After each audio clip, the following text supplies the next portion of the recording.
আমাৰ এই ডেইৰীৰ ওপৰত আমি মেচিভকৈ ডেইৰী আমি ফাৰ্মিং কৰিব লাগে। তাৰ কাৰণে আমি ট্ৰেইনিং এৱাৰনেছ আৰু সেনজিটাইজেশ্যন এটা প্ৰগ্ৰাম কৰিছোঁ ইয়াতে, যাতে আমাৰ মানুহবোৰ এই ডেইৰীৰ ক্ষেত্ৰত আগবাঢ়ি আহে আৰু ইয়াৰ জৰিয়তে ইনকাম জেনাৰেশ্যন হয়। আমাৰ ইনকাম জেনাৰেশ্যনটো খুব দৰকাৰ হৈছে। প্লাছ আমাৰ ইণ্ডিয়াৰ তুলনাত আমাৰ অসমত গাখীৰৰ প্ৰডাকশ্যন খুবেই কম, কাৰণ ইণ্ডিয়াত আমাৰ পাৰ কেপিটা মিল্ক এভেইলেবল আজিৰ তাৰিখত আমাৰ 405 ml পাৰ হেড, অথচ আমাৰ BTRত এইটো হৈছে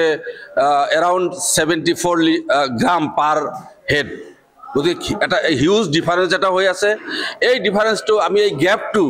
কম কৰিবৰ কাৰণে আপ্ৰাণ চেষ্টা কৰি আছোঁ। তাৰ মাজতে আমি মেইনলি কেইবাটাও স্কিম লৈছোঁ। এটা হ'ল কেটল ইণ্ডাকশ্যন প্ৰগ্ৰাম। আমি কিছুমান মানুহক গৰু কিনি দিয়া হয় BTC ফাণ্ডৰ পৰা SOPDৰ আণ্ডাৰত, আৰু আমি AI কৰি মেলি লোকেল কাউক গৰুক আমি আপগ্ৰেড কৰি মেলি যাতে গাখীৰৰ প্ৰডাকশ্যন বৃদ্ধি হয়, সেইটো এটা পদক্ষেপ ভেটেনাৰীৰ জৰিয়তে আমি কৰি আছোঁ। তাৰ মাজতে আমি এই এৱাৰনেছ প্ৰগ্ৰামো কৰি আছোঁ, যাতে মানুহৰ মাজত এটা সজাগতা হয় যে য়েছ, আমি এতিয়া ডেইৰী ফাৰ্মিং কৰিব লাগে, ডেইৰী ফাৰ্মিং কেনেকৈ কৰিব লাগে আৰু ইয়াৰ জৰিয়তে কেনেকৈ লাভান্বিত হ'ব, এই গোটেইখিনি বস্তু আমি পাব্লিকৰ ঘৰে ঘৰে পৌঁছাই দিবৰ কাৰণে আমাৰ BTC গভৰ্ণমেণ্টৰ কৰ্তৃপক্ষৰ তৰফৰ পৰা আমাক পঠাই দিছে। তেখেতসকলৰ বলিষ্ঠ পদক্ষেপৰ কাৰণে আজি আমি ইয়াত আহি আমাৰ গোটেই FPC আমাৰ যিটো ওদালগুৰি ডিষ্ট্ৰিক্টত আছে তেখেতসকলৰ লগত আমি ভাৱ বিনিময় কৰিলোঁ, বিভিন্ন ধৰণৰ আলাপ আলোচনা কৰিলোঁ। আমাৰ টেকনিক্যাল পাৰ্চনেল আমাৰ বিভিন্ন অফিচাৰবিলাক আহিছে, ভেটেনাৰী অফিচাৰ আহিছে, কোঅপাৰেশ্যন ডিপাৰ্টমেণ্টৰ অফিচাৰ আহিছে, আমাৰ ডেইৰীৰ আমি 2জন অফিচাৰ আহিছোঁ। আহি মেলি আমাৰ ইয়াতে আমি পাব্লিকক যিখিনি পাৰোঁ আমি ভাৱ বিনিময় কৰিবলৈ চেষ্টা কৰিছোঁ। ইয়াৰ মাজতে আমি ইয়াতে ক'ব পাৰিছোঁ যে আমাৰ যিটো অনাৰেবল চিফ ছাৰৰ স্পেচিয়েল ইনিচিয়েটিভ স্কিমৰ হেৰি আছে SOPD আণ্ডাৰ 25-26ত, তাৰ পৰা আমি 5টা FPCক ফিনেন্সিয়েল এছিষ্টেঞ্চ দিম বুলি আমি ইয়াতে ৰাইজক জনাইছোঁ। তাৰ লগতে 50জন ডেইৰী ফাৰ্মাৰক আমি বাইচাইকেল আৰু ডেইৰী কিটছ যেনিবা মিল্ক কেন এইবোৰ আমি দিম বুলি আমি ৰাইজক জনাই দিছোঁ। এইখিনি কাম আমি আগন্তুক BTC ইলেকশ্যনৰ আগতেই কমপ্লিট কৰিব পাৰিম বুলি মই আশাবাদী। মই নিজৰ তৰফৰ পৰা আপ্ৰাণ চেষ্টা কৰিছোঁ। কিন্তু ইয়াতে আমাৰ এটা খুবেই প্ৰব্লেম হৈ আছে যে এণ্টায়াৰ BTCত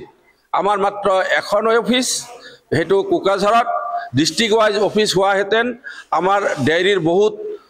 উন্নতি হ'ল হয়, আৰু আমাৰ গোটেই ডিষ্ট্ৰিক্টবিলাকত আমাৰ আনএমপ্লয়ড মানুহবিলাকৰ এমপ্লয়মেণ্ট জেনেৰেশ্যনৰ ক্ষেত্ৰত বহুত সহায়ক হ'ল হয়। আমি এই পোষ্ট ক্ৰিয়েশ্যনৰ কাৰণে আসাম গভৰ্ণমেণ্টৰ তাতে বহুতবাৰ আমি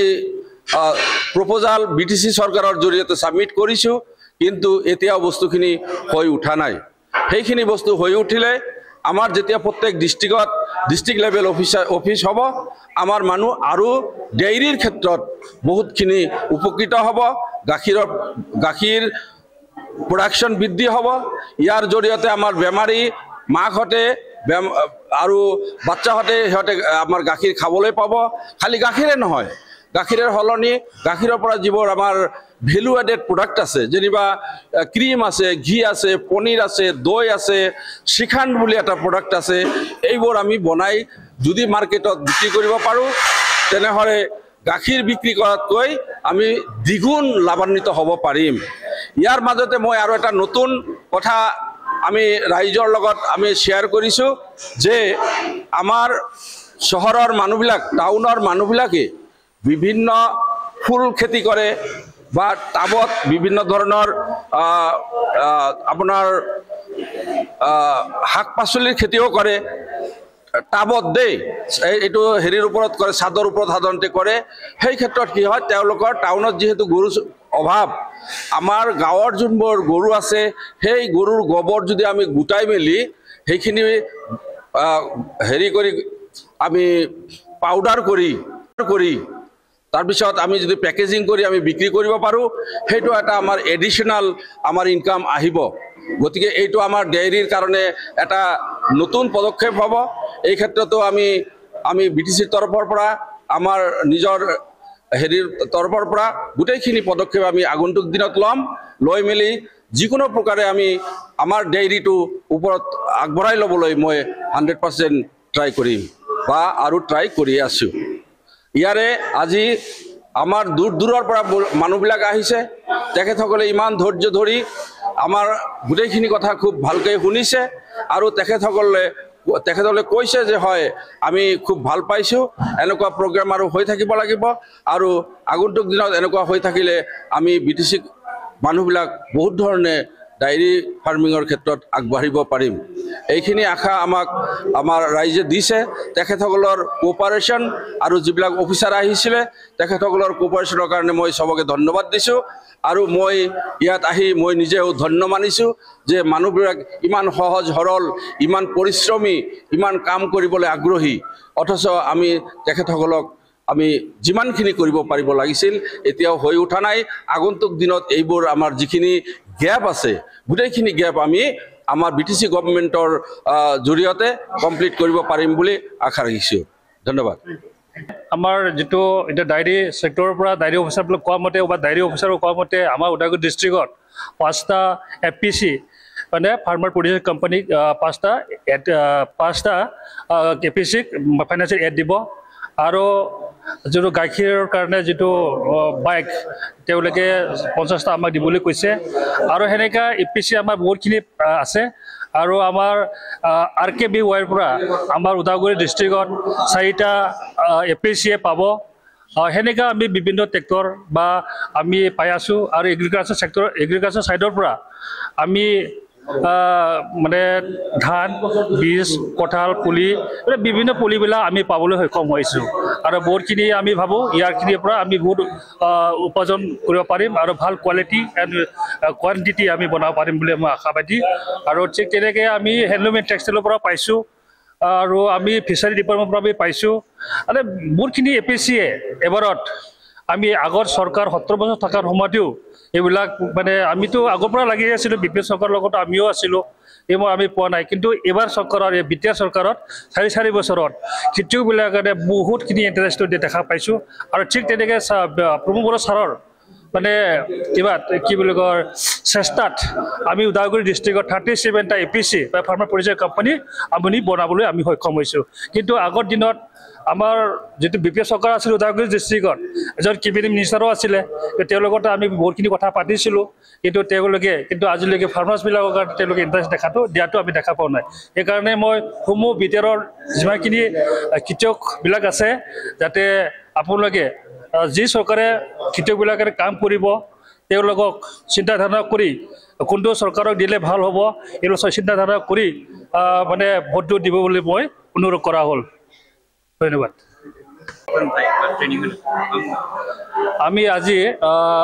ওদালগুৰিত ডিষ্ট্ৰিক্ট ফাৰ্মাৰ চেলে আমি বিভিন্ন এপিচিবিলাকক লৈ পেলাই তাত টোটেল 37টা এপিচি লৈ পেলাই আমি আজি একদিনীয়া ট্ৰেইনিং এৱাৰনেছ প্ৰগ্ৰাম কৰিছোঁ আৰু আমি বহুতখিনি আমি শিকিব পাৰিছোঁ সেইকাৰণে মই আমাৰ বিটিআৰ গভৰ্ণমেণ্ট চিফ ছাৰ আৰু আমাৰ ৰাকেশ বড়ো ছাৰলৈ আন্তৰিকতাৰে ধন্যবাদ যাচিছোঁ আৰু আমি ভাবিছোঁ যে